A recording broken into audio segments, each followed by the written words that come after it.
اعوذ باللہ من الشیطان الرجیم بسم اللہ الرحمن الرحیم الحمد للہ رب العالمین وصلی اللہ علی سیدنا محمد وآلہ الطیبین الطاہرین اما بعد فقد قال اللہ تبارک وتعالی فی القرآن الکریم بسم اللہ الرحمن الرحیم قد افلح المؤمنون الذین هم فی صلاتهم خاشعون۔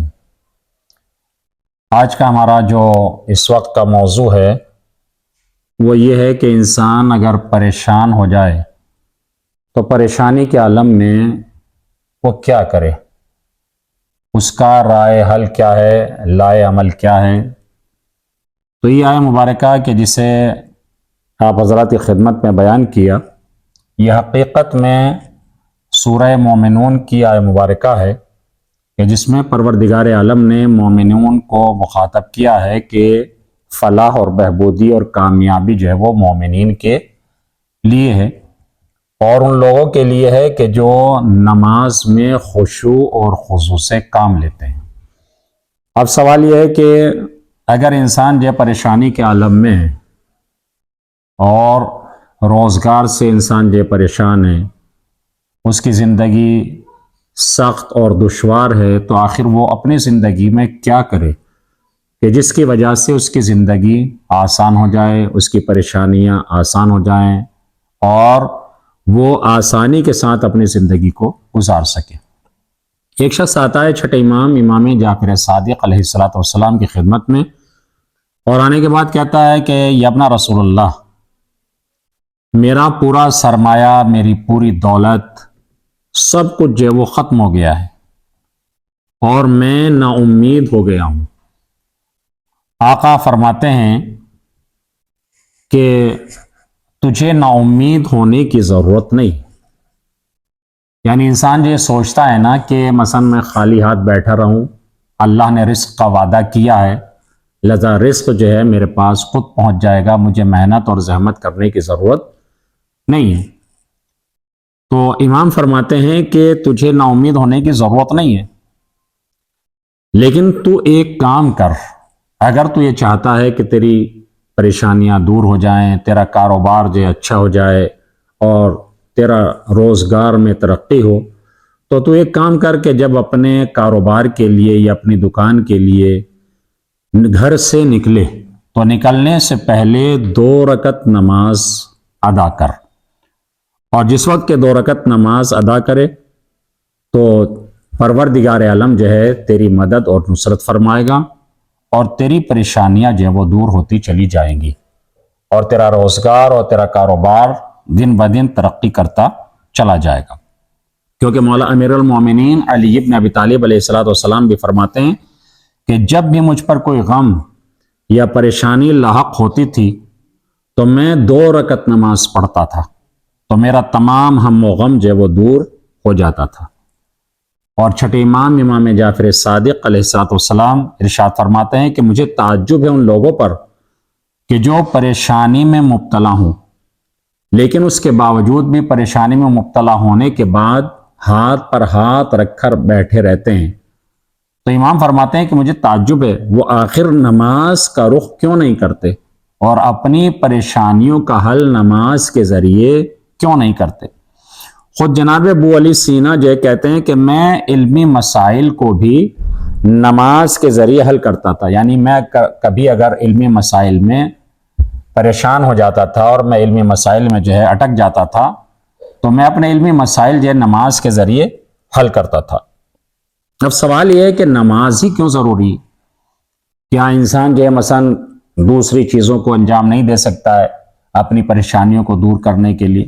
انسان تو سوچتا ہے کہ خالی جو ہے مثلا ایک تعویذ لے لیا جائے اور اس کے ذریعے جو ہے اپنی پریشانی کو دور کر لیا جائے، لیکن حقیقت یہ ہے کہ نماز کیوں ضروری ہے؟ کہتے ہیں کہ ہم نماز کیوں پڑھیں؟ فرمایا کہ نماز کا واجب ہونا در حقیقت خداوند عالم کا تشکر ہے۔ یعنی انسان جو اپنے معبود کا، اپنے خالق کا جو وہ شکریہ ادا کر رہا ہے۔ اگر انسان واقعی عقل سلیم کا مالک ہے اور ادب کامل رکھتا ہے تو وہ اس بات کا متقاضی ہے کہ جس نے ہماری خدمت کی ہے، ہمارے ساتھ حسن سلوک کیا ہے، ہم اس کا شکریہ ادا کریں، ہم اس کا تشکر کریں۔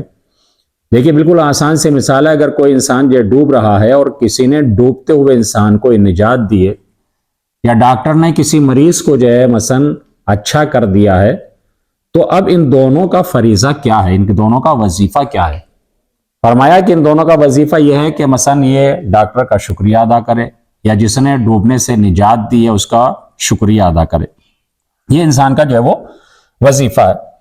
کہتے ہیں امام موسی کاظم علیہ السلام نے حشام سے فرمایا کہ حشام، یہ جو خدا نے فرمایا کہ احسان کا بدلہ، کیا احسان کے علاوہ کچھ اور ہو سکتا ہے؟ یعنی نیکی کا بدلہ جو ہے وہ نیکی کے علاوہ کوئی اور چیز ہو سکتی ہے؟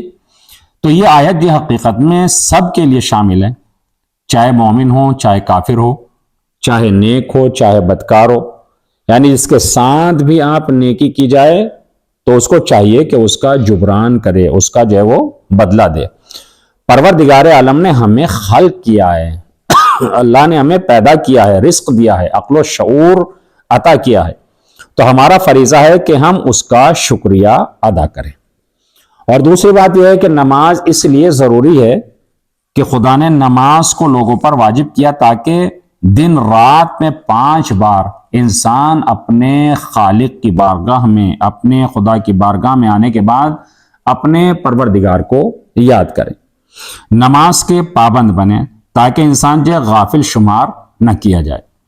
اور تیسری بات یہ ہے کہ نماز کو اس لیے رکھا تاکہ انسان اپنی روح کو تازگی عطا کر کے اس کو گناہوں سے دور رکھے۔